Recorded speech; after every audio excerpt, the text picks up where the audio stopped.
Аз да болсо дагы колуман келген жардамды мен мамлекетиме берип, кичине өнүктүрүүгө аракетин кылам. Эч качан коркпойм, тайбайм, тайманбайм.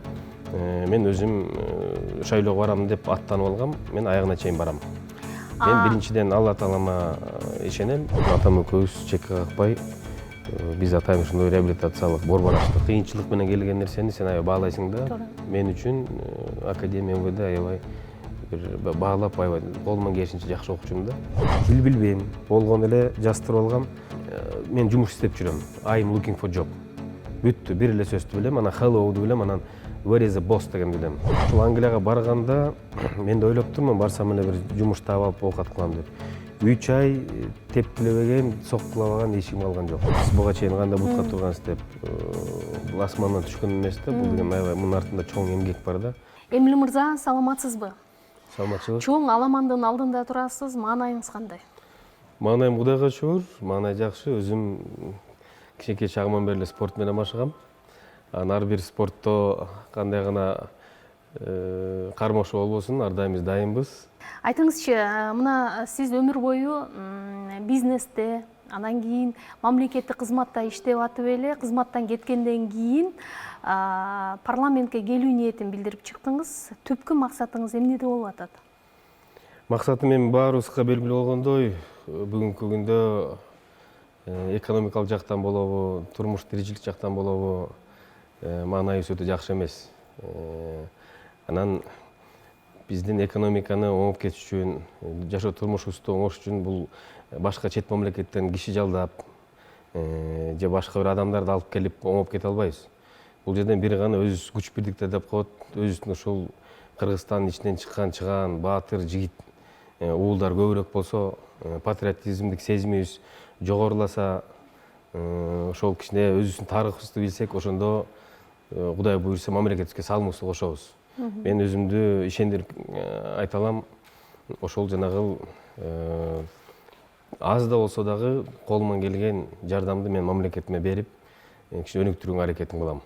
Ага мен толук мүмкүнчүлүгүм бар. 20 жылдан ашык мамлекеттик кызматта иштеп жүрөм. Анын ичинде 10 жылдан ашыгы укук органдарында иштедим. Укук органдарда иштегенден кийин сөзсүз түрдө бул мыйзам алкагында гана иштедик. Ошон үчүн мен мыйзам жагында абдан жакшы билем. Ошол тажрыйбамды пайдаланып, о келе жаткан Кудай буйрса шайлоодо жеңишке жетип, ошо парламенттин алкагында ошо мыйзам чыгаруу жагына мен чоң салым кошот элем да. Мен ага көзүм жетет, Кудай буйрса ошол иш-чараларды биз жүргүзөбүз. Кээде сиз эл аралап жолугушканда, же болбосо оппоненттериңиз тарабынан сөзсүз эле парламентке келип, эл үчүн иштегенге болобу деп сурагандар болобу? Болот, сөзсүз түрдө бул абдан жакшы суроо мен үчүн. Себеби дегенде мен эмне үчүн айтып кеттим, 20 жылдан бери мен кызмат өтөп жүрөм деп. Ошо 20 жылда мен колуман келген нерсенин баарын мен кылдым. Кылган үчүн бери эле жагын айта турган болсок, акыркы 3 жыл мен каржы полициясында жетекчилик орунду ээледим. Ошол 3 жылдын ичинде биз кылбаган жетишкендиктерге жеттик да, жетпеген жетишкендиктерге. Ошол эле каржы полициясы 1,5 миллиард сом жылына өндүрө турган болсо, биз келгени биздин команда менен, биздин кызматкерлер менен чогуу биргеликте 5,5 миллиард сомго ошол жанагы кылмышкерлерден акча өндүрүп, мамлекеттик бюджетке төлөтүп, ошол эле пенсияларды, айлык маяналарды, биздин мугалим болобу, докторлор болобу, ошолорго биз шарт түзүп, ошолорго ошонун бюджетине акча өндүрчүбүз да. Анан 5,5 миллиард сомдун артында сөзсүз түрдө кылмышкерлер болот экен, душман топтойт экенсиң. Бул 3 эле жылдык тажрыйба эмес, бул деген 20 жылдык, 10 жылдык. Ошонун артында турган душмандар анан жанагынтип массалык маалымат каражаттарына акчаларын төлөйт экен. Анын баарын далилдеп биз фактылар менен тактаганбыз. Ошо акчаны алып анан жазышат экен да. Айтмакчы, ушу сиздин ысымыңыз аталганда дароо эле $50,000 байланышкан баягы өрдөк этине байланыштуу окуя айтыла калып жүрөт. Мына тергөө жүрүп, сизди абактан үй камагына чыгарганында мамлекетке сиз 20 миллион сом төлөгөнүңүз айтылды. Бирок кийинчерээк сиз маалымат каражаттарына мунун баардыгы чындыкка дал келбейт, туура эмес маалымат деп айтып жатасыз. Анан ошол коомчулуктун өзгөчө көңүлүн көтөрүлгөн маселе боюнча бүгүн ачык бир пикириңизди айтарсыз. Анткени бул дайыма эми сиз шайлоочулар менен жолугушканда деле ушул суроону бербей коюшпайт да. Контрабандага чындыгында эле тиешеңиз болду беле? Бул контрабанда маселеси 2018 жылдан бери артыма түшпөй келатат. Сөзсүз түрдө бул контрабандага менин тиешем да жок. Ошон үчүн бир четинен айтып койсо болот, өз менин ыктыярым менен ушул сөздү аягына чейин чекит коюп, ал үчүн жөн эле арыз түшкөндөн кийин мунун күнөөсү жок деп айткан туура эмес да. Мыйзам алкагында ала турган болсок, мен тергөөчү катары мен тергөөдөн баштагам. Бул туп-туура арыз түштү, арыздын негизинде тергөө иш амалдары жүргүш керек. Тергөө иш амалдарынын алкагында жанагындай камакка алыш керек. Себеби дегенде мен ошол убакта саясий кызматты элегем да. Мен кылмыш иштин жүрүшүнө мүмкүн тоскоолдук кылмакмын. Камагын жагына деле бул ага айып жок. Ал туп-туура. Эң негизгиси ошол тергөөнүн алкагында ишти кыскартып коюу деген талапка мисалы мен каршы болгом. Сөзсүз түрдө муну сотко жөнөтүп, адам баласынын күнөөсү бар жогун бир гана Алла таалам далилдейт дагы, жана сот тармактар гана чечим өкүм чыгарат да. Ошон үчүн бүгүнкү күндө 8 айдан бери азыр сот иштери, сот амалдары жүрүп атат. Мен эң негизгиси мен толук ишенем. Өзүбүздүн мамлекет башчыбыз Садыр Нуркожоевич кепилдик берип атат. Сот тармагында иштеген кызматкерлерге басым көргөзбөйбүз. Ал өз эркиндиктери менен, өз ыктыярлары менен мыйзам кандай талап кылса, ошондой чечим чыгарат деп, мисалы, мамлекет башчыбыздын кепилдиги бар. Мен ошого толук ишенем. Ошол себептен мен эч качан коркпойм, тайбайм, тайманбайм.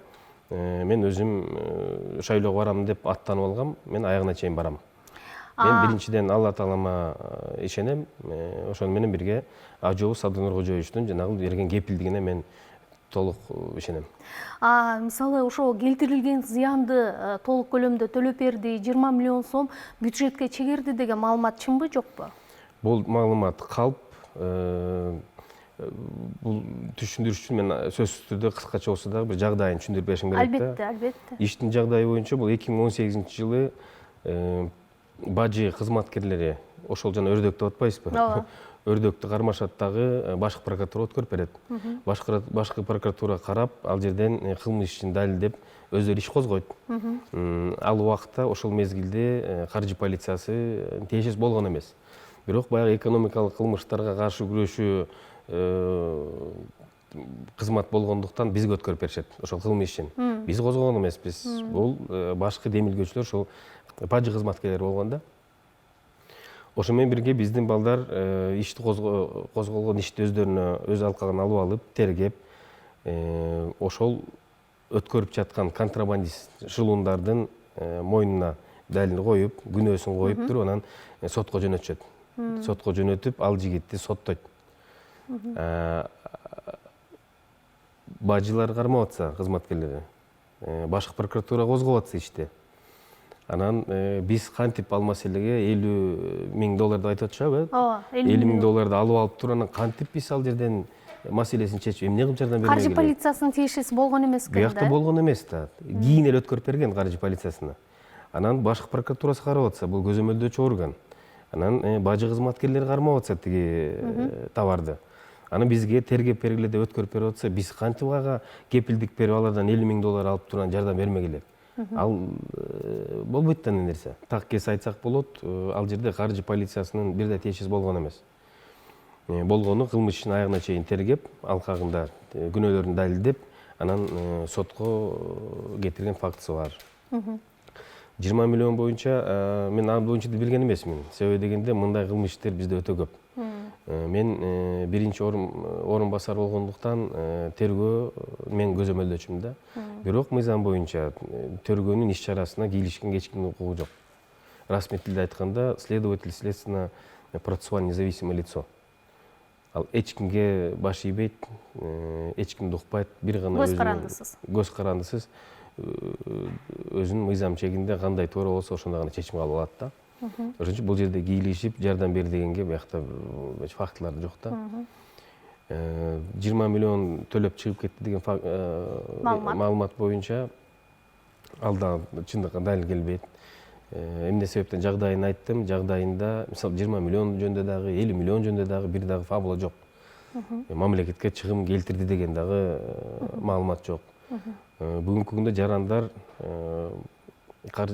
мамлекеттик казынага акча төлөй турган болсо, бул мамлекетке чыгым келтириш керек да. Ошо келтирген чыгымды төлөтсө, бул мыйзамдуу болуп эсептелет. Бүгүнкү күндө биздин иштин алкакта андай чыгым болгон эмес, чыгым жок. Болгон эле ушул эки жарандын ортосундагы алыш бериш экен. Ошол өкмөттө иштеген бир өкүлү, ал фамилиясын деле билесиңер болуш керек. Айта кетсеңиз эсимде жок. Калмуратов Бакыт деген жигит, ал өкмөт аппаратында жетекчисинин орун басары болуп иштеген ошол убакта. Премьер-министрдин кеңешчиси болуп иштеген. Ошол кызматкердин 18-20 жылдан бери чогуу жүргөн жакын досу арыз жазып атат. Акөнүн ортосунда алыш бериш бар экен, анын баары кийинчерээк териштүүлөр бүтүп, сот тармагына кеткенден кийин анан билинип калды да, кийин билинип, ал өзү соттон ушуну ачык айкын айтып берди. Ушундай 27 000 доллар карыз болчу, ошону бербей айтканда мен жин келип жазгам. Жамгырчы иш боюнча талабым жок, мен ага дооматым жок деп ал өзүнүн эмесин берген. Бул жерде сиздин ушул бир мындай моралдык жактан бул сиз компенсация кылышыңыз керек беле анда? Мен биринчиден мындай да өзүм жүрөгүм менен Кудайга жакын адаммын да. Мен баардыгын ким гана мага тоскоолдук кылбасын, жамандык кылбасын, мен ар дайым буну Кудайга тапшырам. Бул биринчиден. Экинчиден өзүм көчөдө өскөн баламын. Мен өзүмдүн моралдык жактан мен эркекче жүргөн жигитмин да. Эркек жактында бул туура эмес.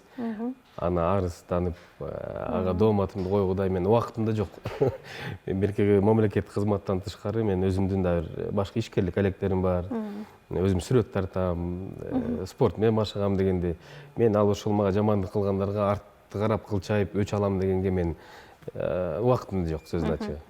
Эми азыр деле саясий оюндар дайыма болуп келген, бул мындай мыйзам ченемдүү көрүнүш, анан сот процесси жүрүп аткандыгын айтып жатасыз. Эгерде бул процесс узарып кетсе же сизди күнөөлүү деп жоопко тартса, кандай болот? Мен өзүм оптимистмин, буга чейин да башында айтып кеттим. Күнөөмдүн жоктугуна мен 100% кепилдик берем. Ошон үчүн болгон эле мен жанагы Садыр Нуркожоевичтин сөзүнө дагы бир жолу басым жасайм. Бул жерде соттук кызматкерлерге, сот өкүлдөрүнө басым жаза албаса, ал жерде менин бир да күнөөм жок. Мен ал ишке тиешем да жок. Сот адилеттигине бүгүн анда сиз ишенесизби? Деги эле жаңы бийлик келгени ушул сот адилеттүүлүгү, мындай соттордун кынтыксыздыгы ишке ашып атабы? Ишке ашып атат деп мен толугу менен ишенем. Мен өзүм жон тери менен көрүп атам да. Мына 9 айдан бери сот тармагында жүрөм. Процесстерине түздөн түз барып катышам. И мындай тартып же аларга бирөө басым жасаган фактылар мисалы мен мага далилденген жок да, көрүнгөн жок. Ошол себептен балким кичине болсо дагы бир басым боло турган болгондо, мен мүмкүн аттанбайт болчумун. Сиз айткандай, кичине арсарсып мүмкүн болбой калат. Күмөн саноо болмок, Күмөн санаа сөзсүз түрдө болмок да. Мен бүгүнкү күндө мен андан коркпойм. Эң негизгиси мынакей, айтып атпаймынбы, Алла Тааланын астында мен ал жерде күнөөм жок. Ошондуктан мен кетип баратам. А калганын соттон кандай чечим чыгарып салышат, мага кандай тоскоолдук болот, муну мен Кудайга тапшырам, анан биздин мыйзамдуулукка тапшырам. Эмил мырза, албетте буга чейин сиз саясатка, саясий процесстерге түздөн түз аралашкан жоксуз. Анткени мамлекеттик кызматкер катары ал кызматтын мындай этикасын сакташыңыз керек эле. Эми болсо шайлоого Альянс партиясы аркылуу бара жатасыз. Эмне үчүн Альянсты тандадыңыз? Эмне үчүн башка мындай утушка жетишет деген бир топ партиялардын ысымдары айтылып атпайбы, алар эмес? Биринчи кезекте Альянс партиясын мен жөн жерден аякта пайда болуп калган жокмун. 3 жыл мамлекеттик кызматта башка жетекчилик кызматта иштедим. Каржы полициясына жетекчи болуп келгенде биринчи максатым бул 25 жылдан бери кабыл алынбаган мыйзамды кабыл алуу болчу. 25 жыл бул токтомдун негизинде гана иштеп келген биздин кызматкерлер. Мен өзүм 2006 жылдан баштап ошо каржы полициясында кызмат өтөдүм. Анан иштеп жүргөндө ошо кызматтын алкагында мен көп көйгөйлөр менен кез келдиңиз. кез келдим да. Ошол жерден өйдө төмөндөр болду. Биринчи эле кезекте ушул биздин кызматкерлердин укугун бекемдөө деген максатым болгон. Анткени бул аябай опурталдуу жумуш да биздики. Биринчиден кылмышкерлер менен иштеп атсаң, анан өзүңдүн толук мыйзамың жок болсо, жөн эле токтом негизинде иштеп атсаң, а биздин кылмышкерлер бул тиги тоок урдап алды же кой урдап алды эмес. Биздин кылмышкерлер бул өтө чоң акчанын үстүндө жүргөн кылмышкерлер. Бул деген чоң пирамидалык эшелондар, мээлери да катуу иштейт биздикинен дагы. Андан тышкары булардын жанагындай массалык маалымат жактарын кармап коюшкан. Каякта гана тоскоолдуктар болбосун, ал жерге буларды каржылаганга өздөрүнүн мүмкүнчүлүктөрү бар да. А биздин кызматкерлердин укугу мыйзамы жок болуп иштеп келген 25 жыл. Ошон үчүн түздөн түз биринчи эле мени кызматка дайындаганда өкмөт башчы мен келип туруп эле ушу мыйзамдан баштагам. А мыйзамды өзүңүздөргө белгилүү болгондой, муну жогорку кеңеш, парламент гана бизге далилдеп өздөрүнүн улусатын бермек да, кабыл алып бермек. Бир где-то 3-4 айдай чуркадым. 4 айдын ичинде ушул мыйзамды жактадым. Жактап жатканда ар бир 120 депутаттын астынан өтүп, алар менен талкуулап, алардан тышкары комитеттерден өтүп, өзүмдүн көйгөйүмдү, ушу мамлекет кызматта эмне көйгөйлөр бар, кайсы жерде пробелдери бар, ошонун баарын тактап, чогуу аралашып иштеп жүргөндө эле мен ичара байкап калдым да. Мындай татыктуу, аябай адистер, күчтүү адистер арасынан чыкты. Ошо адистер менен гана акылдашып, ошолор аркылуу баягы өзүбүздүн мыйзамыбызды кабыл алдырганбыз да. 25 жылдан бери кабыл алган мыйзамды биз 3 айда кабыл алдырганбыз. Ошондо түздөн түз биздин мыйзамга кол кабыш кылып, юридикалык жактан чоң жакшы жардамдарды берип, туура жолго салып, түрткү берген бул ушул ошол эле Женчороев Мирлан Канатбекович, Алтынбек Турмаматович, Айсулуу Мамашева, Абдывахап Нурбаев, Сайдулла Нышанов, да көптөгөн депутаттар, күчтүү депутаттар. Демек, көз карашыңыздар кандайдыр бир деңгээлде бир болуп калган экен да, э? Бир болду, анан мен ошолордун иштеген тажрыйбасын көрүп туруп эле мен түшүндүм, булар тайманбас бир курч, Кудай буйрса келечекте бир мамлекетке пайдасы жардамы тие турган адистер катары мен ошондой эле кабыл алып койгом да. Ошон үчүн мен үчүн парламент иши бул жаңылык эмес. Мен парламенттин ичинде иштебесем дагы официалдуу түрдө, бирок ошол жерде мыйзамдын аркасынан мен аябай көп депутаттар менен тааныштым. Анан Кудай жалгап ушул Альянс деп аты эле турбайбы? Альянс деп бул мурункудай бир партиянын кожоюну болгон да. Кожоюну гана чечкен бүт маселенин баары. А бүгүнкү күндө андай кожоюн жок. Биякта курч темирдей позициясы күчтүү, эгемендүүлүктүү, адилеттүүлүктүү туу туткан кыргыздын кыран жигит уулдары чогулган да. Ошон үчүн мен чын дилим менен бул партияга киргем. Парламенттик шайлоого барышыңыз менен абдан чоң жоопкерчилик жүктөлөөрү белгилүү. Анткени дайыма эл көзүндө, анан элдин сөзүндө болосуздар да. Бүгүн сиз албетте анализ жасап жатасыз. Парламентке барсаңыз кайсы маселеге өзгөчө артыкчылык бересиз? Сиз мындай көтөрө турган бир топ 3 маселени айтыңызчы. Эми буга чейин шайлоолорду эле көп көрбөдүкпү? Талапкерлерди көрдүк. Тигини кылам, муну кыйратам деп мен антип айткан алысмын. Мен өзүм бүгүнкү күндө жасап жаткан ишим менен мен уже сыймыктансам болот. Мен көбүнчө спорт тармагына бүгүнкү күнгө чейин спорт тармагына өтө басым кылып мен каржылайм, жардам берем. Андан тышкары билим тармагына жардам берем. Ошону менен бирге экология жана туризм. Ушул 4 тармак менен мен кетем, Кудай буйрса. Бул 4 тармак баарын камтыйт да, бул экономиканы да камтыйт. Ошону менен биздин биринчи эле максат бул эл журтубуздун жашоо тиричилигин оңдош да. Ар бир адам кантип? Бунун жолдору бул курсактагы баладан баштап биз тарбия беришибиз керек да. Бул деген жаратылышка кайдыгер мамиле кылып барышыбыз керек. Ошол эле ала турган болсок, мен айтпайм, бүгүнкү күнгө чейин деле мен өзүм иштеримди жасап келгем деп. 4 жыл мурун туура мен инем кайтышып болуп калган. Жамгырчиев Нурлан Эрикович деп, ал вице-премьер-министр ошол кезде. Темир мырзанын жардамчысы беле? Темир Курмангазиевич Жумакадыров деп, ошо агабыздын жардамчысы болуп иштеген. Ушу тирүү кезинде эле экөөбүз жанагындай майып балдарга,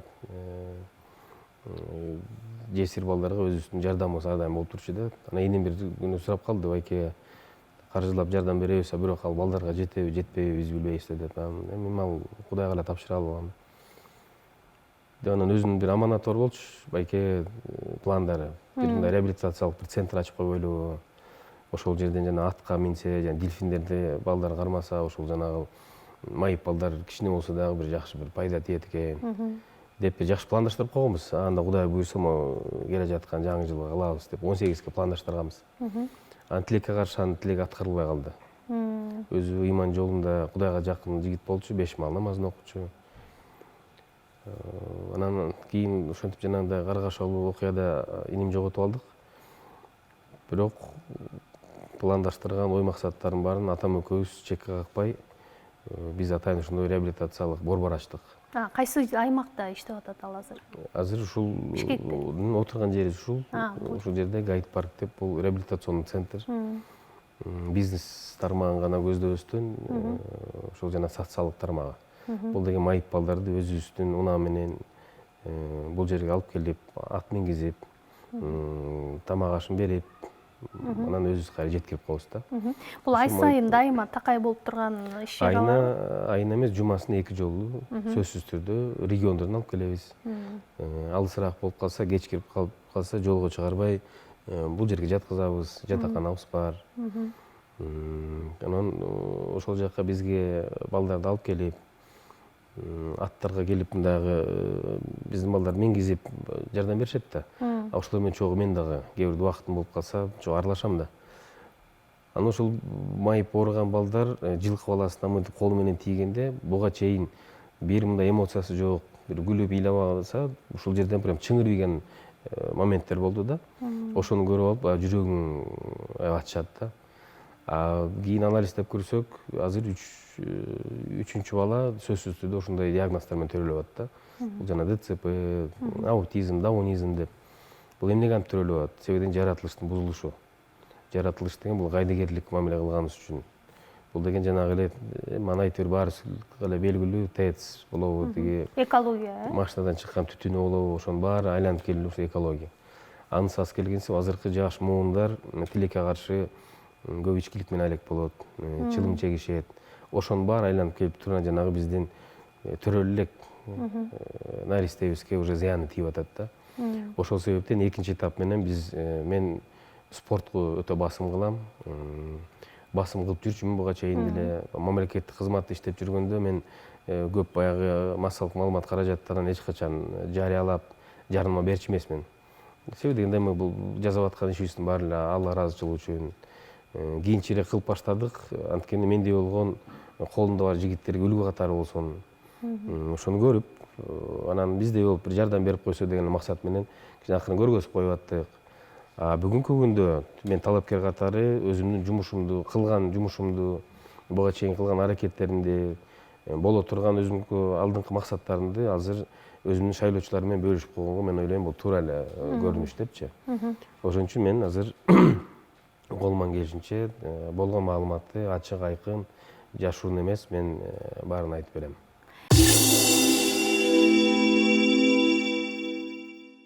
Сизди айрымдар мамлекеттик кызматта жүрүп байып, анан акчалуу чиновник болгон деп айтып коюшат экен да. Чын эле байлык сизге кайдан, кантип келгендигин билсе болобу? Болот, сөзсүз түрдө болот. Өзүм жөнөкөй үй бүлөдөн төрөлгөм. Менен өмүр бою медсестра болуп иштеген. Бул жылы 40 жылдык тажрыйба топтогон. Тажрыйбасын белгиледик. Медсестра болуп. Атам Советтер Союзунда жанагы бала бакча, мектептерге продукт ташып иштешкен. Кийин эле Союз тараганда өзү ишкерлик менен алек болуп. Демек карапайым үй бүлөдө өскөн экенсиз. Карапайым үй бүлөдө өскөм. Өз күчү менен жогорку окуу жайга тапшыргам, милиция академиясына. Ал жерден окуп жүргөндө баягы билесиздер да баягы кыйынчылык менен келген нерсени сен аябай баалайсың да. Туура. Мен үчүн академия МВД аябай бир баалап аябай колуман келишинче жакшы окучумун да. Аякта мен командир взвод болгом, сержант болгом, активист болгом да. Анан совет отличников деп коет, ошо отличниктердин советинин жетекчиси болуп, ошол жерден ошол убакта Танаев премьер-министр болуш керек эле. Бир топ түзүп, ар бир университеттен бирден студенттерди чакырган да. Чакырып, ошол топтун алкагында ушул жаш муун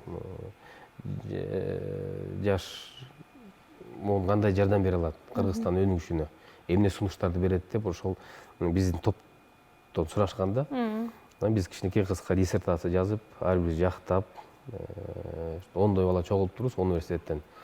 Өкмөттүн алкагында өкмөткө кирип, 1 ай, 2 айда иштегенбиз. Ошондо мен 2-нчи курста эле бизде анда удостоверение берилчү, анан формачан жанагындай ресторандар болобу, кафе болобу, бизди алып, ошо жанагы кайтаруучу жагына алышчу да, жумушкачы. Анткени биздин формабыз бар болчу ал убакта. Ошо менен иштеп, бир мейманканада иштедим. Мейманканадан мен байкасам, чет өлкөлүк кишилер келет, жарандар келип жаткан аскерген ошол жерден тамагын ичет дегендей. Вроде жатканга эле келди, бирок карасаң тиги ылы жагында спа центринде жүрөт, акча тыштай беришет да. Ошону менен бир 2 жылдайбы, 1,5 жылдай иштедим. Ошол мейманкана менин көзүмчө мейманкананын жанагы экономикалык каражаты көтөрүлдү да. Бир күнү мунусун алат, тигинисин алат болуп, анан баягы жаркырат баштады. Демек, ошол мейманкана экономикалык өзүнүн түзүлүшүн ошол жанагы келген коноктордон, меймандардан бул сизди кызыктыра баштады да. Бул мени ошондо эле кызыктыра баштады да. Мен эртеден кечке, кечинде келем, таң аткыча турам да. Ошентип туруп атып, мен бүт ички дүйнөсүн, ички ошол болгон системасын түшүнүп алдым дагы. Ашканасын өздөштүрүп бүттүңүз ал жерден. Бүт ичинде болгон нерсенин баарын мен көрүп алдым дагы, анан мен түшүндүм. Ошол эле мамлекетибизди ошол мейманкана катары эле кабыл алдым. Анан мамлекетке деле ошо туристтерди алып келсек эмнеге болбойт?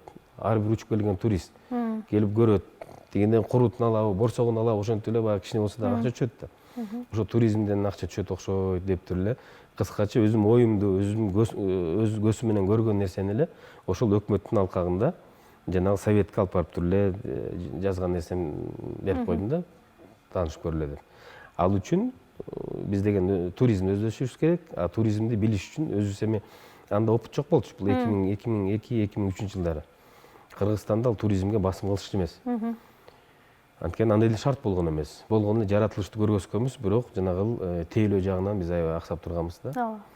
Анан менин сунушум ушундай болду. Болгон эле бизден жакшы кичине шыгы бар адистерди же болбосо студенттерди чет мамлекетке жөнөтүш керек.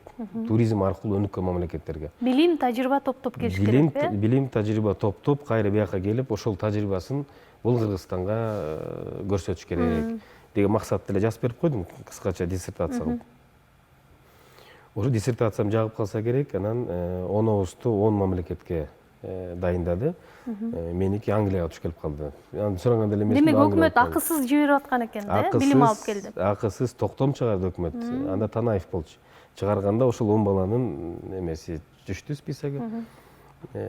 Анан мага Англияга туш келип калды. Канча жыл жүрүп келдиңиз? Англияда мен 2,5 жыл, 3 жылга чукул жүрүп келдим. Барганда Принц колледж деген колледжге тапшырдым. Аны жакшы аяктадым, дипломун алып. Ошону менен бирге айтпадым башында, жөнөкөй үй бүлөдөн болчумун деп. Аяка кетип атканда ата-энем каршы болду. Анткени Англия эмес, бияктагы ысык көлгө жиберчү эмес мени. Өзүм кичине шогураак болуп өскөм, спортсменмин, анан бирөөндө муштай бет, анан тигил деп үйдөгүлөр аябай сарсын болчу мага. Такыр жиберчү эмес. Айлыгы да жиберсе дагы ыйлап атып жиберчү. Англияда шоктук кылган жоксуз, билим алдыңыз? Жок, Англия болсо, Англияны айтсам, ата-энем такыр эле чалкасын, жок барбайсың. Улуу бала сен болсоң, сен окуу жайың бүтүп үйлөнүшүң керек. Деп такыр болбойчу, анан аяк иши көндүрдүм, көндүрүп. Кеткенге каражатыбыз жок. Анда билет аябай кымбат. Анда квартиранын баасы $1000 болсо, билеттин баасы $300 болчу. Ошондой бир аябай. Мамамды билем, үйдөгү болгон апасынан калган берки күмүш сөйкөлөр, билек мага чогултуп алып анан ломбардка алып барып таштап, ошол жерден $100 салып. Караңызчы, ата эненин сүйүүсү эмнени гана кылбайт бала үчүн, Үйдө болгон бир телевизорубуз бар болчу, видео двойка деп койчубуз, жана кассетасы менен видео. Аны дагы салып, өздөрү сыналгысыз отуруп, анан мени узатып ишет. Узатканда дагы ушул $200 топтошуптур экөө чуркап жүрүп, бияктан каршы калып атып. $200 чоң акча. Анда бир квартираң, бир кабаттуу квартираң $1000, $1,500 болчу да. Ошону $200 эми чоң акча да, аябайчы. Ата энеме каяктан? Анда союз тарап, жаңы эле атам дагы кичине. Татаал учур болчу, туура. Өтө татаал учур болчу. Эптеп топтошуп, ошондо дагы эле эсимде бар, мама менин колума бербей ал акчаны. Айтпам, акчанын баркын, биз нандын баркын аябай жакшы билебиз да. Ошол жерден анан акчаны алып, мындай кылып туруп, трубочкага ороп, тамекидей кылып. Аны деген мындай жип менен ороп, кызыл жип менен. Анан тиги ички трусиме мындай замочек тийип туруп, салып турам, зыдырып туруп, зыдырган аз кирген соң аны да тийип салып турам да. Мен жолдон ачып жиберсин депчи.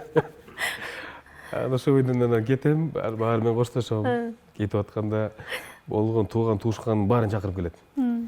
Чакыр, алар мени согушка жөнөтүп аткан бүт баары мындай 20-30 Алар байкуштар колдорунан келишинче жардам берет. Ошентип анан аэропортто мынтип алып кетем. Ошондо биздин туугандардан эң биринчи жолу мен Кыргызстандан чыгыптырмын да. Англияга каякта доступ деле жок болчу да. Туура, ал үчүн. Кудайдын барманы менен анан мамлекеттин күчү менен, өкмөттүн күчү менен эле өтүп кеткем да. Анан эле Түрк аэропортуна барып калсак, бир аял тосуп калды. Анан эми биринчи жолу өмүрүмдө Стамбул аэропортунда, аябай чоң аэропорт экен, биздин шаарда эле го дейм. Көрсө мен бияктан Манас аэропортунан паспортун берип туруп, башка бөлөк бир кишинин немесин, билетин берип коюптур, самолеттун билетин. Алмаштырып алыптыр. Атайын эмес эми. Аны алып алып Түрк келип алган айтып атпайбы, мына билетиңиз менен паспортуңуз дал келбей атат, кечирип коесуз, сиз кайра артка Кыргызстанга кетишиңиз керек деп. Элестет атасыз да анан картинаны. Жана согушка узатып атышты мени. Анан кайра шалпайып, чемоданымды жүктөп алып келсем. Намыста. Анан билбейм, жанга күч келгенде каалаган тилиңде сүйлөйт экенсиң, анан аракетин максималдуу түрдө жумшайт экенсиң. Ошо Турчанкага айттым, ошондо иштеген кыз экен аэропортто. Эмне кылып өтсөм болот дедим. Мен тияка жол жок дедим Кыргызстанга. Десем, анда ошондо эле мага айтып, тыйын бер деди да, пара бер деди. Тияка кассага төлөш керек, штраф дейт. Анан төлөйүн, немеси жок.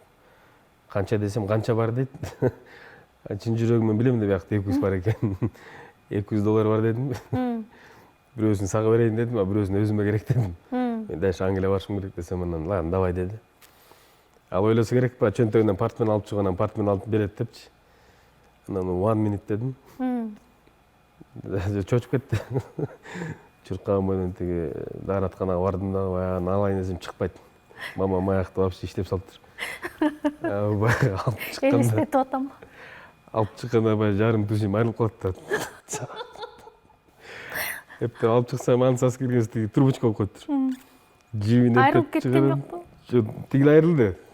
Анткени бат бериш керек болуп атты. А мен сарсын болгондо тиги Турчанга качып кетет деп ойлодум да. Кетип калса, таппай калсак эмне кылам деп.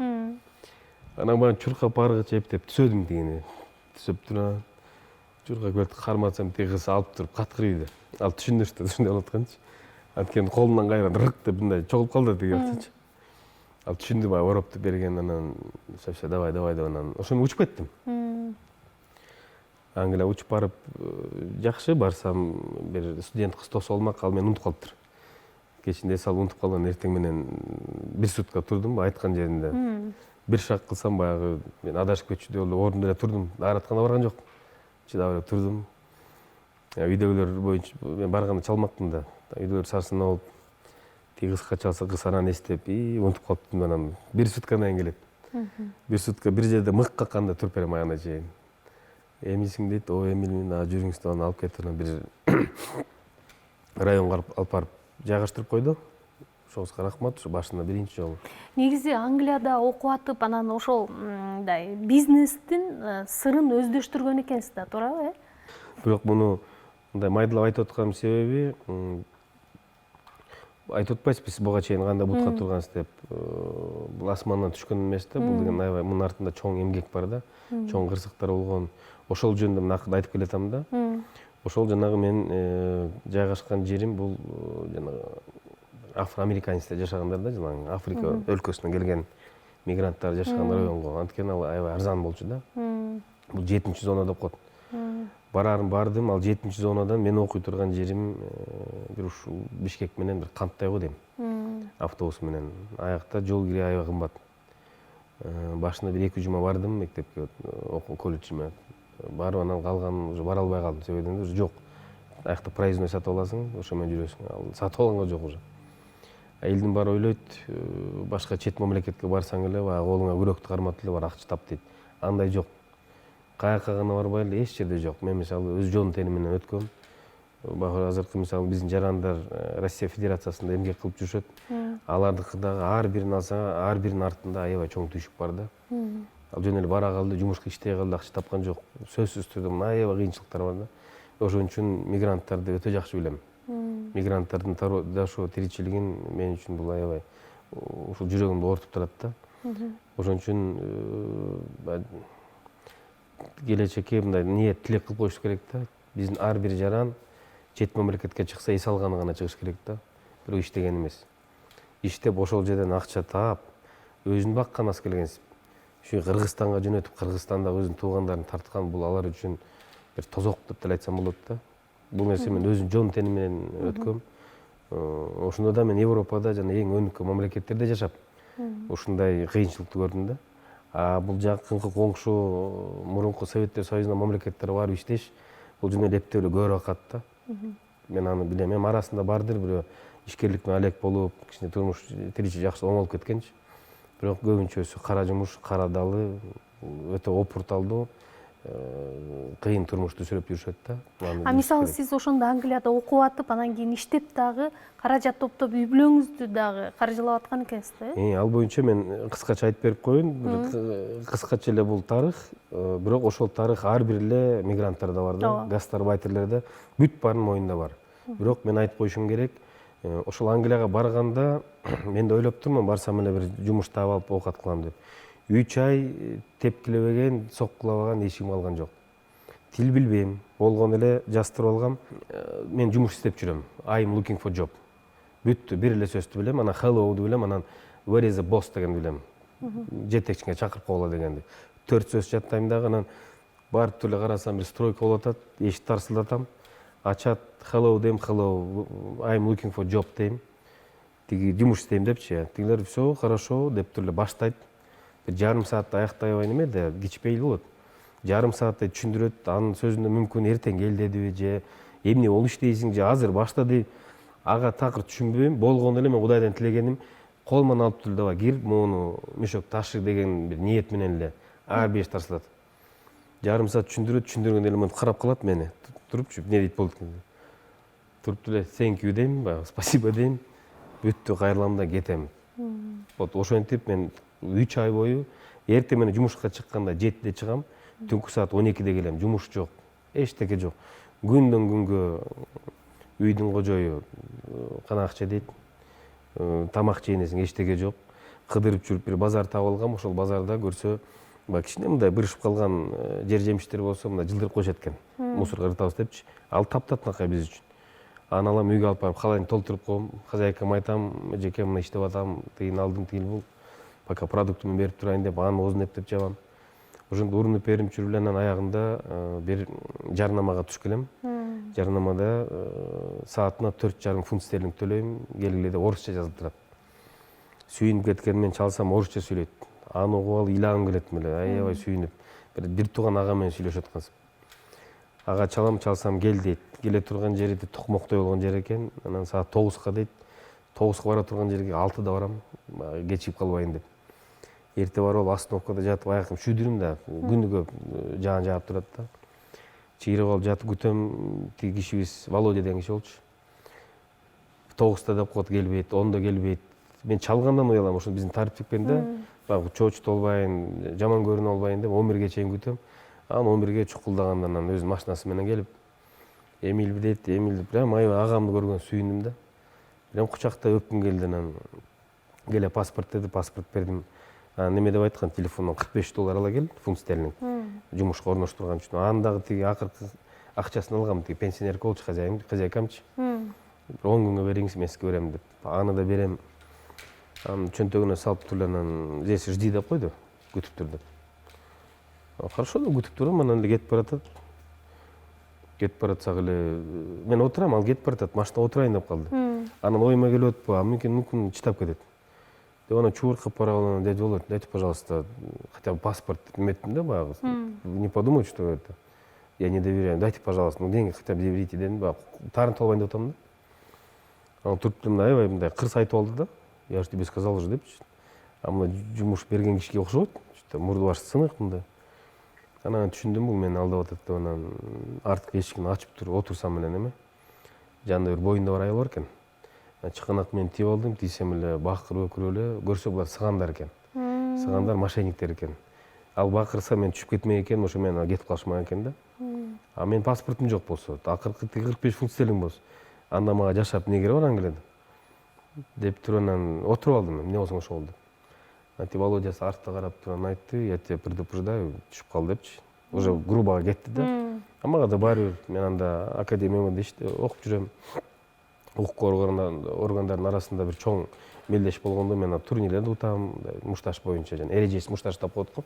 Коркпойм, спортсменмин. Эмне болсоң ошо бол деп туруп отурдум, кеттик. Бир жарым саатта жүрдүк го дейм. Кетип бир токойдун арасына кирди. Кирип туруп эле так токойдун ортосунда токтоду, токтоп туруп эле анан выходи дейт. Хорошо да, анан баягы эмне болсо мушташам деген эле мааниде анан түшүп туруп эле мынтип бүтүн жерге койсом эле аякта правый рука да, машиналарчы. Ал өзүнүкүнөн чыгып туруп анан меникин ачып бер дешиңчи. Мынтип түшсөм эле анан монтип эле жаап салды 2 жолчу. Бүгүнкү чейин азыр биягымда немеде сөөгү кирип кеткен да. Кырсөөк. Каршы өтүп анан баягы спортсменмин да мен. Турап мындай айбаттык көргөзөйүн десем эле тура албайм. Көрсө чочуп калыптырмын.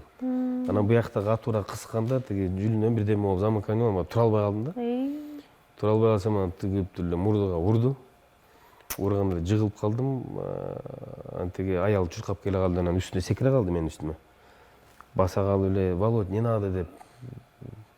Келинче боюнда бар болчу да. Тиги Володясы аялдын башын чачынан алып туруп анан артка ыргытты.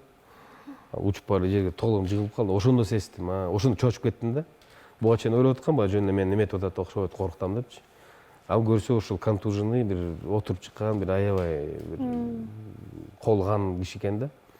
Чачын алып ыргытканда аял чыңырып жерге тоголуп кетти. Ошондо көрүп анан мен корко баштадым да. Анан чөнтөгүнөн бычакты алып чыгып туруп моюнума такады. Такап туруп анан аялым болбогондо мен сени бул жерде өлтүрүп коймокмун дедим да. Анан чөнтөгүнөн паспорт алып чыгып туруп, бул сенин эр жүрөктүгүң үчүн деп бетиме тарс чаап туруп аял отуруп туруп машинадан деп кинодо деп кетип калды. А мен мынтип жатам, баягы атайын деп бетим баарын комуп салды, көмүп салды почти. Кыймылдабай эле жатам, мындай бүт коюп койдум да. Асманды карасам, көрсө ошол Хитроу деген аэропорттун жанында токой экен да. Аякта самолет көп да. 5 мүнөт сайын учуп турат. Анан ар бир учкан самолет боюнча мама деп кыйкырып койгом, папа деп болгон кийим мен. Эмне келдим экен деп да өкүнүп кеткен турбасыз. Бүт оюма келди. Жүрөгүмө эмне болсо бүт келди. Да, өлүп калбаган, даже ал деле ойлогон жокмун. Просто ар бир самолетко кандай кайсы гана жакын адамдар болсо, ошонун аттарын баарын атап чыктым. Бирisi эле жатып. Болор болбос деп туруп кетем деп анан күйүнүп алып анан кеттим, баягы машинадан изин кубалап. Кубалап барып анан бир остановка маяна туруп ошенге барып турсам, аякта карталар бар. Эптем өзүмдүн үйүмдү таап алсам экен деп ошого сарсын болдум да. Адашып кетти, жоголуп кетпейин деп. Ошондо сездим да, баягы кичинекей наристе төрөлгөндө чыркырап ыйлай берет го. Ал ыйлаганды көрсө мындай бир жери ооруп эмес экен да. Көрсө ал жаңы чыкканда баягы көзгө ар бир нерсе жаңы да. Ошондон чоочулап ыйлайт экен да. Ошондой эле сыяктуу мен дагы ошону сездим да. Ошону кичинекей бала деп ыйладым да. Анткени көргөн нерсем баары мен үчүн аябай эме болду да, чоочуп аттым да. Анан остановкада турсам эле бир жашынакай киши келип калды, келип эле "Can I help you" дейт, жардам берейин деп. Мен жок, рахмат деп койдум. Анда туруп визиткасын берип койду. А мен болсо ал киши эмес, тигинден кийин ким гана болбосун баарынан душман көрүп калдым да. Эч кимге ишенбей калдыңыз. Чоочуп калдым да. Анан ошону визиткасын алып чөнтөккө салып койдум. Эми анда таарынтып алып анан дагы жүрбөйүн, алда сабап жүрбөсүн деп хорошо деп салып койдум. Ошол түнү мындай акыр замандай болду да, мага тозок күнү болду да. Эчтеке моюмда жок. Аябай кыйналып кеттим да. Эптеп үйгө жетип душка түшүп уктап, эртең менен көзүмү ачсам, баягы шүйдүрүм жаан жок. Чайыттай күн ачылып турат.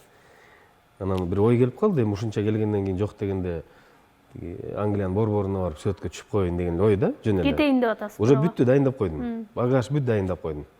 Барып туруп эле полицейский айтышым керек, кеттим деп эле кетет да, сразу депортация болуп. Ошондон акыркы жолу бир барып коеюн, эртең кетейин деп туруп анан Англиянын борборунда жүрүп, кыдырып коюп, көрүп, суктанып атам да, эчтеке деле жок чөнтөктө. Жөн эле кыдырып жүрөм. Анан эле баягы тиги визитка оюма келди. Визитканын адресин карасам, Кингли-стрит деп. Ошо мен жүргөн эле жанында экен. Анда барсам эле чоң заңгыраган эле здание. Ичине кирсем, ошондо ночной клуб экен, катуу рестораны менен, клуб, кафе, аябай имарат экен. Кирсем эле визитканы көрсөтсөм эле, тиги Саладан деп, Сала деген киши бериптир, көрсөтчү. Аякта ошол завхоз экен. Ошол көрсө берип коюпту да мага. Аны узатып барып эле тиги немесине киргизбейт, туалетине, дайратканага. А дайратканасы болсо ушундай болгон эме, чоң аябай, бүт аябай кычырайт да, жылтырайт. Көрсө ошол жакта мен тазалыгын карашым керек экен. А мен бир күн иштеп көрөйүн, мынча келгенден кийин бир иштеп көрдүм. Иштесем эле элдин баары келип атат. Келип тиги колун жууса деле, тиги карасы деле, тиги агы деле, бүт арабтар деле келип жуйт дагы жанагындай 1 фунт стерлинг чыгып коет. А 1 фунт стерлинг почти $1,5 болчу ал убактачы. А $1,5 Кыргызстанда бул чоң акча. $1,5 үчүн алар күнүгө иштеш керек болчу да, айлык маянасын өткөрө турган болсо. Аякта туруп эле жанагындай салып коет. Аны карасам эле бир күнүнө бир 20-30 фунт стерлинг таап коем. Бул аябай чоң акча да. Бир 2 күн иштедим, 2 күндө уже аябай берип атышты. Бирок ал 1 тиын үчүн мен ушундай келип туруп, баягы чимкирип кетсе деле артынан ушундай таза жууйм. Дайратына барса деле аякты жылтыратам. Чын дилимен кылдым да. Кудай жардам бериптир да. Билбейм, ушу кылып атам, анан эле бир маалда көрсө, ошону көнүп алдым уже, унутуп да калдым уже үйгө кетишти, анткени кичине тыйын болуп калды. Анан эле көрсө, бир киши кирип чыгып жүрөчү, мындай бою узун, жакшынакай, мындай галстукчан. Көрсө ошол кожоюн экен. Ошол клубтун кожоюну экен, миллионер экен. Ошол убакытта эле ошол биздин зданиянын имараттын үстүнө вертолет менен конуп, анан лифт менен түшүп, эки жагын карап эс алып кетчү да. Бирок ал клуб өтө бай клубтар да. Ал жанагы араб шейхтер гана эс ала турган клуб. Болгон эстрадалык жылдыздар ошол убакта. Анан башка жетекчилерин чакырып айтыптыр, тиги дайратканада бир Жеки Чан иштеп атат. Аларга биз баарыбыз китайбыз да. Ошо Жеки Чанды давай өйдө чыгаргыла деп, анан өйдө жагы болсо мындай болгон, жана арабтар эс алган жерде. Сиз анда көбүрөөк каражат таба баштадыңыз ал жакта. Аякка барсам уже аябай көп таап баштадым. Элдин баары ойлоп тур, тиги жанында иштегендер, коллегаларым, бул тиги Альфредонун тууганы го депчи. Анткени биз азиаттарды аяк албайт да. Аякта жок дегенде бою 1,80 өйдө болуш керек, европеец болуш керек. А мен каяктан келип турган азиат Жеки Чан келип калды, баары таң калышат. Анын тууганы Дубайдан ошентип мен баары жакшы кабыл алып. Бир иштегенде аябай катуу иштедик. Аябай иштедим. Ошол жерде 3 бала иштечү экен, мен жалгыз иштедим. Мен иштегенде бутум жерге тийчү эмес. Ушундай иштейм. Анан өзүмдүн ошо бөлүп берген участогумду мен аябай жылтыраттым. Мени карашып, калгандар оңолду. Калгандар кичине ойгонду. Ошентип анан ошол клубтун жетекчиси мага аябай чоң басым кылып баштады да. Айлык маянамды 2 эсе көтөрдү. Кийимди да алып берип, визамды узартыш керек болчу. Алар эми бизнесте жүргөндөн кийин аябай күчтүү экен да алар. Бир звонок менен мага визамды кылып берди, узартып 2 жылга. Аябай жакшы иштерди кылып баштадык. Анан бир эле случайда айтып коеюн. Ошол клубду бир түнгө 60 000 фунт стерлингге алып коюшчу да. Бир жылдыз мисалы, Мэрия Кари деп таанисыздар. Ооба. Мэрия Кари ошол убакта 30 жылын өткөрөм деп $100,000 клубду арендага алып койгон. А мен эсебим боюнча $100,000 деген это бул 100 квартира.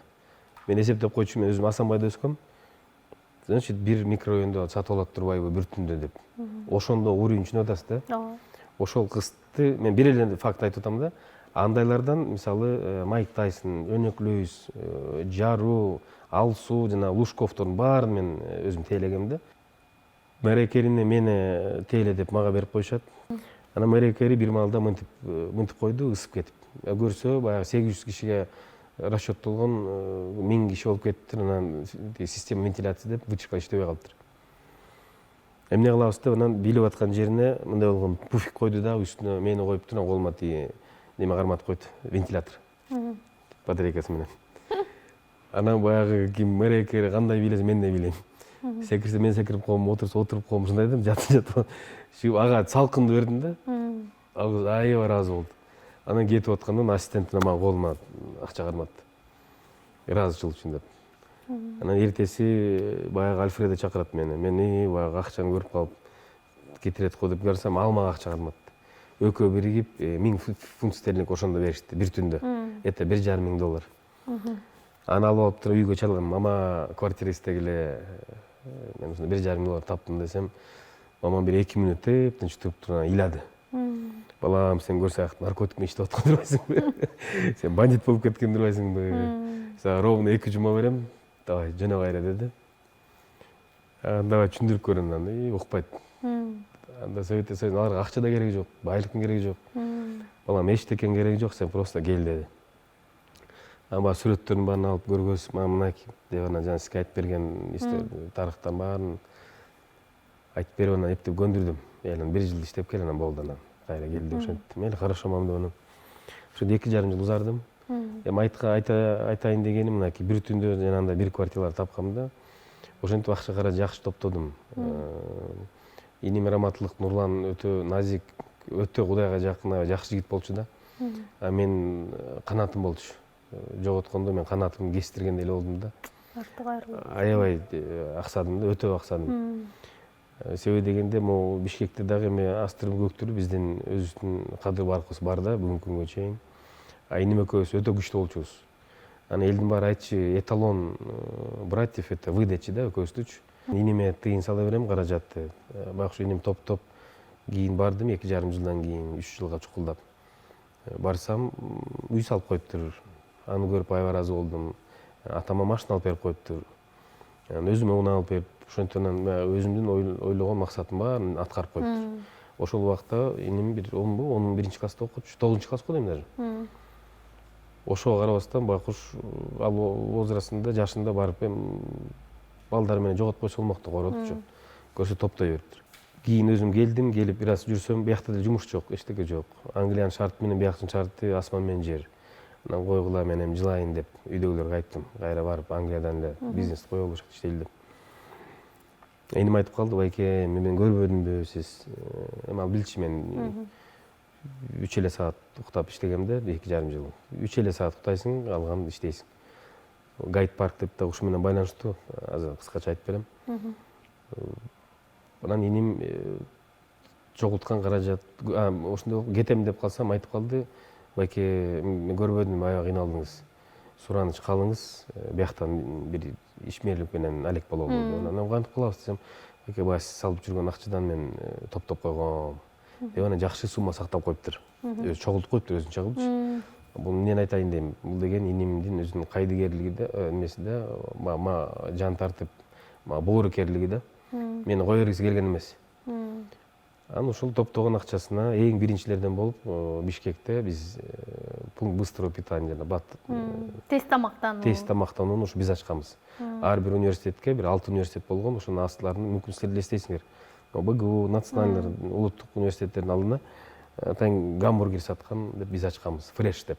Аны ачканбыз, мен ошол жерде маринадта жасап күн иштеп калгам, түрктөрдө бир 2-3 күн иштеп, ошентип түрктөр менен жашагам бир үйдө. Алар жардам сурап калчу, кээ атча кой, тигинте койдон бүт үйрөнүп алгам. Ошону келип туруп бияка ачтык, иш жүрүп кетти аябай. Ар бир точканы жакшы түшүп баштады. Андан улап ресторан салдык, Алматинка Ахумаевада салкын төр деп ресторанын. Аны салдык, жетпеген акчаны кредит алдык. Ошентип анан ресторан тармагына аябай биз өздөштүрүп кеттик да, иним экөөбүз. Анан кеткенге кажет эле болбой калды. Кийинчерээк Кудай жалгап бир гана эс алганы гана барып аттык. Анткени биякта өзүбүздүн каражатыбыз жетет. Кийин анан ата энем айтып калды, балам эми жогорку окуу жай бүттүң, бир эмес экини бүттүң, мамлекеттик кызматка барып иштебейсиңби, ушул соодагерлик жүрө бересиңби деп анан макул деп анан ошол биринчи барган жумушум бул каржы полициясы болду 2006-жылы. Ошо каржы полицияда мамлекеттик кызматым биринчи кадамдар ошол башталды да.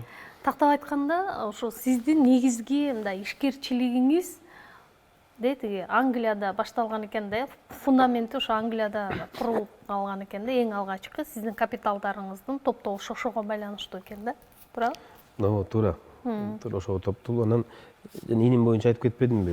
Эмне себептен ошол социалдык бир имарат ачык деп атпаймынбы? Майып балдарга депчи. Ошол инимдин аманаты. Инимдин аманаты, даже логотипинде карабайсызбы? Бул така, ортосунда бак, бул эки жылкы болуп атпайбы, бирөөсү мен, бирөөсү иним деп өзүм эметкем да. Бул бактылуулукка, бул гайд парк деп ошол жана Англия да. Эмнеге гайд парк? Анткени Англияда ушул бак бар бүгүнкү күнгө чейин. Бул бакка бир 150 жылда аябай чоң бак. Ошо бактын түбүнө мен жатчымын. Жатып бүгүнкү күнгө чейин дагы эле көрүнбөгөн жерге шуруп бекитип турган будильник илип койгом да, аз деле бар. Эч ким башты жетпейт, аны карабайт деле да. Ошо будильник бүгүнкү күнгө чейин барсак мен табам да. Эмнеге чоң будильник? Анткени кичинекейди окчу эмесмин уже, анткени 3 саат ластык кылчу да. Ама будильник шаңгыраганда ошо бактын астында мен ойгонуп кетчүмүн да, анан жумушка дагы иштечүмүн да. Анан ошол гайд парк деп ошол паркта менин экинчи үйүм ошол жак болгон да. Бунун аманаты, бул инимдин аманаты салганыбыз гайд парк. Ошо менен байланыштуу, бул иниме арналган да, бул бизнесибиз. Эң сонун. Кыргызстанда азыр өзүңүз билесиз, же акчасы бар, же тууганы бар, башкача айтканда мындай крышасы бар деп коелук, тырмакчанын ичинде адамдар ийгиликтүү болуп чыга келет да. Анан сиздин дагы мындай саясатта сизге тирек болгон, сизди дайыма колдогон кишилер барбы? Анткени финансылык каржы полициясына орношуп калышыңызда бирөөлөрдүн таасири болгонбу, жокпу? Биякта каржы полициясы боюнча айта кете турган болсок, ал жерге да мен жөн эле келип калган эмесмин. Айтпадымбы, менин өзүмдүн тандоом болгон да, мен Англияга кетип калмакмын. Анткени мага 2,5 жылга визаны берип коюшкан, кенен барсам болмок. Каржы полициясына барып калган себеби өзүмдүн классташым бар, Бакыт Касымалиев деген. Мен Англияда жүргөндө Бакыт өзү тергөөдө иштеп атыптыр да, кызматкер болуп. Бир жолу формачан көрүп калдым. Ошо көрүп ошо жакты да мага. Анан карасам, биз эми чет мамлекетте баягы жөн эле гастарбайтер болуп, бир гана материалдык жактан гана кичине өнүксөң болот да. Бул жерде Бакыт менен сүйлөшүп көрсөм, ал мындай саясий жакты дагы, үй бүлө жакты дагы, мындай ата энеси жанында дегендей. Анан эл менен катышып, өзүнүн башка бир аң сезими деңгээли өсүп кетти да, меникине караганда даже. Мага аябай кызыктырды. Аны сүйлөгөнүн, баскан турганын көрүп алып, мен аябай кызыктым дагы. Анан Бакытка айттым, Бакыт, ушул кандай аракет кылып көрбөйлү, менде деле билим деңгээлим бар деп айтсам, ошол убакта каржы полициясында как раз набор болуп атканда жаш балдарды алабыз деп. Ошондо баары менен бирге бир 7-8 киргенбиз жумушка. 8 тең ошо аракет кылып, жана конкурстар болгон, тесттер болгон, ошо тапшырып эле дос балам себепкер болгон, классташым себепкер болгон. Саясатка, мисалы, ийгиликтүү ишкерлердин бардыгы барганга аракет кылышат да, анан эмнеси менен кызыктырат деп сурагандар барбы? Сурайт, көп эле сурап атышат азыр. Ойлоп атат да, баягы бизнеси болсо саясатка баралып, ошол бизнестерин коргогону баратабы? Бизнесин коргогону баратат деп айтат. Бизнести коргогонго кажет деле жок. Биздин бизнес атам экөөбүздүкү, ушу инимен калган бизнес. Бул бизнес нефть сатуу же дары-дармек сатуу эмес. Биздики болгону эле тамак аш сатуу. Тамак аш тармагындагы бизнес. Аны деген коргоп, жашырып, эчтеке жок анда. Бул деген өтө опурталдуу, бир чоң, мындай өтө назик бизнес да. Бул деген ар бир повардын кыялынан гана бүт сенин бизнесиң тагдыры чечилип калышы мүмкүн да. Бүгүн туура эмес жасап койсо, эртең ал сенин клиенттериң келбей калат дегендей. Ошон үчүн өтө көзөмөлдөп, колубуздан келишинче баягы бапестеп азыр алып бараткан бизнесибиз да. Бирөөдөн коргоп кереги жок. мырза, биз сизге мындай блиц суроолорду дагы даярдап койгонбуз. Жетиштүү тиричилик оокатыңыз бар экендигин билебиз. Анан бизнестериңизден жылга канча киреше аласыз? Так суммасын айта аласызбы? Жок, так суммасын айта албайм. Бизнес деген ошончо башында баса белгилеп айтып кетпедимби? Бул тамак аш тармагында. Ал жерде баса айтып Кыйын. кыйын. Себеби дегенде бүгүн бар, эртең жок болуп калышы мүмкүн. Ошон үчүн айтпадым, жана ар бир биякта иштеп аткан кызматкерлерден көз каранды. Сиздеги эң күчтүү сапат кайсы? Эң күчтүү сапат бул тайманбас го дейм. Анан коркпос. Мен коркпойм, тайманбайм. Кимге ишениш керек экендигин сиз кантип чечесиз? Ишенген досторуңуз алдап кеткен же сатып кеткен учурлар болду беле? Кудайга шүгүр, жашоомдо өйдө төмөн болду. Кандай гана болбосун, башыма оор түшөбү, оор күндөр болобу, жеңил күндөр болобу, мени саткан досторум болгон жок. Досторумду тандайм деп мен айта албайм, бул жүрөгүм гана айтып турат да. Анан мен өзүм ишенчекмин да, мен ишенип жашайм. И принципим ишенбесең, анда эмне кереги жашап деген принципим бар. Акыркы жолу качан өзүңүздү өтө ыңгайсыз сездиңиз эле? Ыңгайсыз 20 жылдан бери кызмат өтөп жүрүп, анын ичинде жанагы 10 жыл укук органдарда жүргөндө үйгө келбей да калган учурлар болгон. Балдарың астында каякта жүрдүң десең, балам жумушта жүрдүм деп айткан күндөр болгон. Анан ата-энең, өзгөчө ата-энеңдин астында, туугандарыңдын астында күнү түн иштеп жүрөм, ушундай медалдарды алып атам. Өкмөттөн мындай болгон жакшы белектерди берди. Тиги кылмышкердин ишин ачтым, мамлекетке, бюджетке төлөттүм деп баарын айтып жүрүп, анан аягында туруп өзүм камакка кирип кеткен мен үчүн өтө мындай намысыма тийди да. Жагымсыз болду. Жагымсыз болду. Анан каяктагы бир арыз негизинде ушинтип 3 жыл бою аябай бурмалап, аябай катуу массалык маалымат каражаттарды иштеп туруп алды. Ошол нерселер боюнча кийин баягы иштерим аяктап калганда баарын чогултуп айттым. Мен кечирим сурадым. Эми пенде болгондон кийин өйдө төмөн болот экен, бирок ошол нерсе мен башыма түшүп калды. Жок, мен сиздерди аябай уят кылып койдум, мен кечирим сурайын деп ошондо мен өзүм ыңгайсыз сездим да. Жашооңуздагы эң чоң коркунуч? Эң чоң коркунуч бул жакындарымды жоготобу. Жашооңузда сиз кабыл алган эң оор чечим кайсы болду? Эң оор чечим эне деген айтып коет эмеспи, бакыт эненин таманында деп. Эне эми баарыбызга эле ыйгызат да. Ошо энем Англияга барбайсың деп. Англия же болбосо мен деп айтып туруп алды. Ошол жерден анан баарын анализдеп, ойлонуп туруп анан өзүмдүн оюма болуп кеттим. Бирок ошо мен энемдин жүрөгүнүн ичине оорутуп койдум да. Мен Англияга кетип калдым да. Энемдин оюн колдобой, атиги Англияны тандап койдум. Ошол кичине оор болгон чечим болгон да. Бирок кийин түшүнүп, энем мени колдоду. Өзүңүз дагы мындай спорт менен такай машыгаарыңызды айтып өттүңүз. Анан кыргыз күрөшкө дагы колдоо көрсөтүп келе жаткан экенсиз. Негизи кыргыз күрөштү мен олимпиаданын деңгээлине чыгарам деген жакшы оюңуз бар экен. Кантип ишке ашырасыз? Кыргыз күрөшкө федерациянын президенти болуп мен жөн келип калган жокмун. Мамлекеттик кызматта иштеп турганда мен өзүм спорт тармагын аябай колдоп каржылачумун. Өзүбүздүн ишкерликтен бөлүнгөн каражат менен. Кийин кызматтан түшүп ишкерлик менен алек болгондо өзүбүздүн чүй жаштар бар. Чүй жаштары келип өздөрү айтып, Эмил бизге президент болуп бер федерацияга. Биз сага ишенебиз, сен колдойсуң деп ошо өздөрү мени ушу такка коюп кетишкен да. Алардын астында да мен айткам, жигиттер, мен бул көйгөйдү өзүм ала турган болсом, мен аягына чейин барам. Мен муну сөз жүзүндө жана калтырбайм. Алышса мен аягына чейин алып иш жүзүндө көргөзөм деп бир жакшы өзүбүздүн команда менен бир лозунг коюп койгонбуз. Спортту өнүктүрүү бул спортту даражалап көргөзүү да. Ар бир муун кичинекей жаштагы бала аң сезим киргенден баштап ошол спортту көрүш керек да. Эмне себептен мен кыргыз күрөшкө токтодум. Кыргыз күрөш деген бул улуттук оюн да. Ар бир улут бир эле кыргыз эмес. Ар бир улутту ала турган болсок, кандай гана балбандар болобу, баатырлар болобу жортулууга жөнөтүп атканда сөзсүз түрдө бир улуттук оюндар өткөрүп турганда, улуттук оюндардын арасында кыргыз күрөшкө басым кылышкан да, улуттук күрөшкө. Бизде кыргыз күрөш болсо, башкаларда бел күрөш, татар күрөш ушинтип кете берет да. Бирок бул улуттук да. Ошон үчүн ушуга бир аябай мен басым кылып, муну пропагандалоо да өтө жеңил. Анткени улут деген сөз бул баарынын жүрөгүндө патриотизм болуш керек да.